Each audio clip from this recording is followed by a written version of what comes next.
Morning, kids. Welcome to I think it's very special. This is a very special Friday edition of Morning Kids. And being that we had Mother's Day this weekend, who better than to talk about but your mama and my mama and everybody's mama. Anyway, we're going to talk about mamas today and grandmamas. Because sometimes grandmamas is mamas. And my moms, whatever you call yours. So today, the question is, what is it about a godly mother that leaves such a lasting impact on a family? Scripture this morning is going to come from Proverbs 31 and 28. Her children arise up and call her blessed, her husband also, and he praiseth her. So our text this morning, and I got it printed out, it's a really long one, so bear with me. I never said reading was my strong point here. A mother's influence is one of the strongest forces God created inside the home. Long after toys are forgotten and schedules change, the love, prayers, and lessons and sacrifices of a godly mother continue to shape hearts for years to come. The world often measures success by money, titles, and accomplishments. But God sees tremendous value in the quiet faithfulness of a mother who serves her family with love and points them towards Christ. Many mothers spend their days doing things that seem small or unnoticed, encouraging a discouraged child, praying late at night, teaching right from wrong, showing kindness when they are tired, and holding a family together through difficult seasons. But those moments matter deeply to God. Some of the greatest men and women in Scripture were shaped by the influence of faithful mothers and grandmothers. A godly mother may never stand behind a pulpit or lead a large crowd, but her testimony is preached daily through her actions, her faith, and her love, and the children she's raised.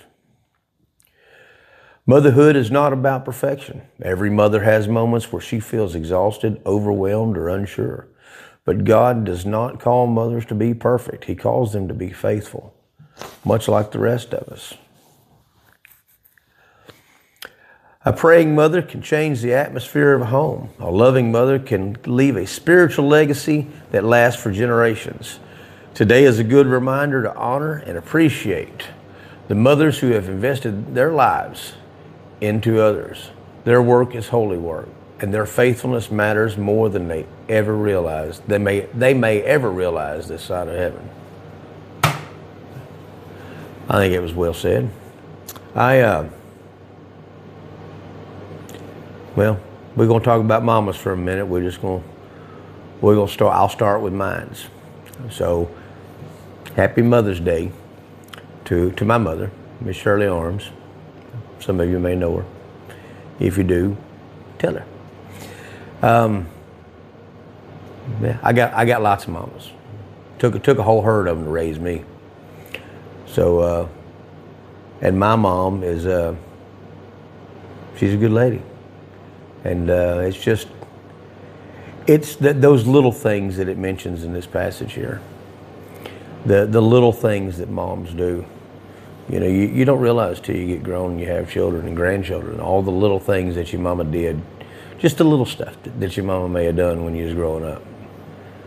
But happy Mother's Day.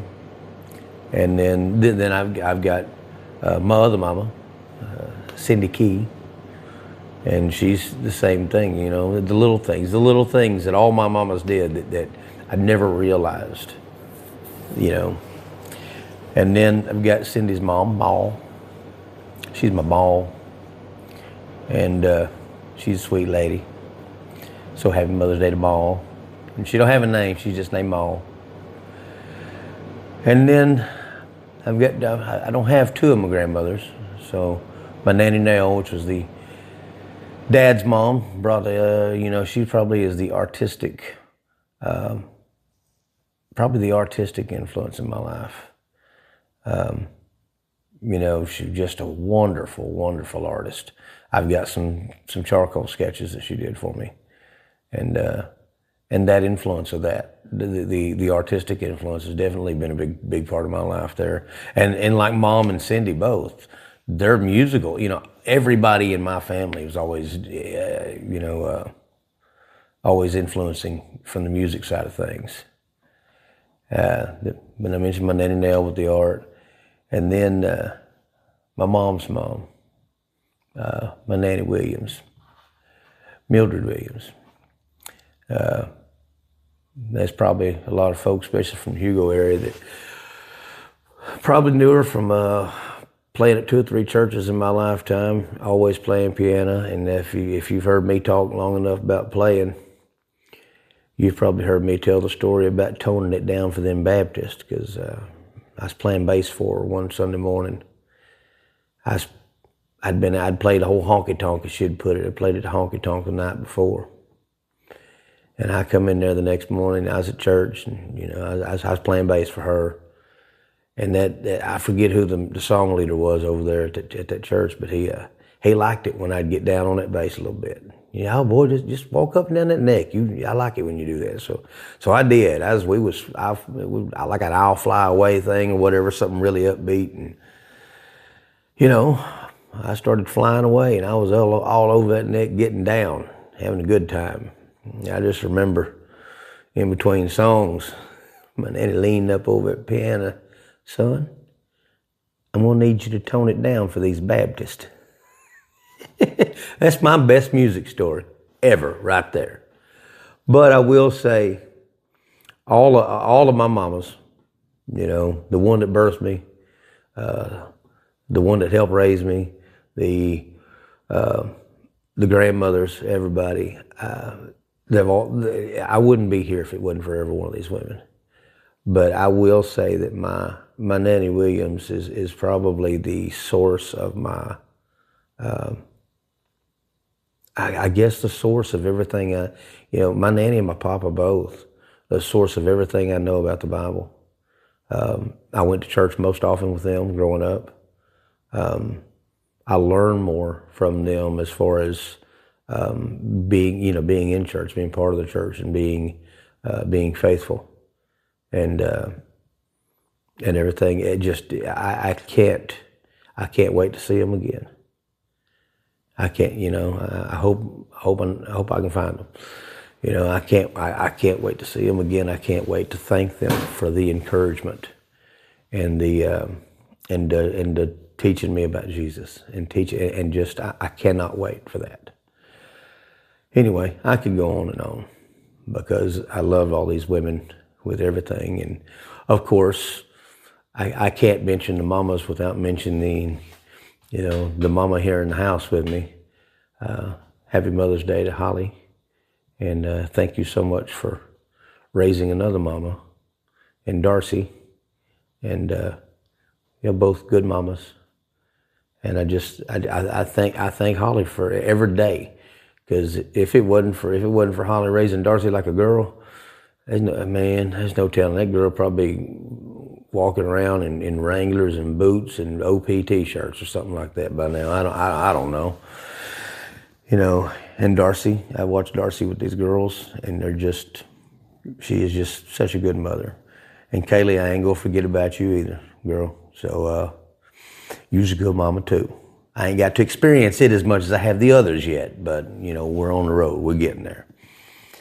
Anyway, and to any of the mothers that I may have forgot, like my mother-in-law I was about to forget, Jane Bowman, thank you for teaching your daughter how to be a great mother. So anyway, to all the other moms and moms and nanas and all that stuff out there, I hope y'all have just an absolutely wonderful day this Sunday. And I think y'all just start on Friday. Just call it Mother's Day weekend, and instead of y'all just getting one day, y'all just have it all. And hey, while we're at it, why don't we just make every day Mother's Day? Us fellas don't need nothing. We need them women to be happy. 10-4? I'm going to catch something for that. Anyway, our closing scripture this morning, this is going to be a long one, I apologize. Our closing scripture this morning comes from Exodus 20 and verse 12. Honor thy father and thy mother, that thy days may be long upon the land which the Lord thy God giveth thee. Well, all right, kids. We're slowly trying to change this thing up a little bit. Probably going to start doing some different things. I'm creating these things now. I've still got the little book, but I'm going to refer to it. But I'm doing some other things and trying to educate myself a little bit while I'm making content for you guys and trying to bless y'all. So pray for me in that, and just keep praying for each other, And I think we're going to try to start doing maybe a special thing on Friday, make Friday a little bit different than the other ones as far as the dailies are concerned. So anyway, we're at 11 minutes now. I'm going to let you go. Peace. Y'all have a great day, great weekend.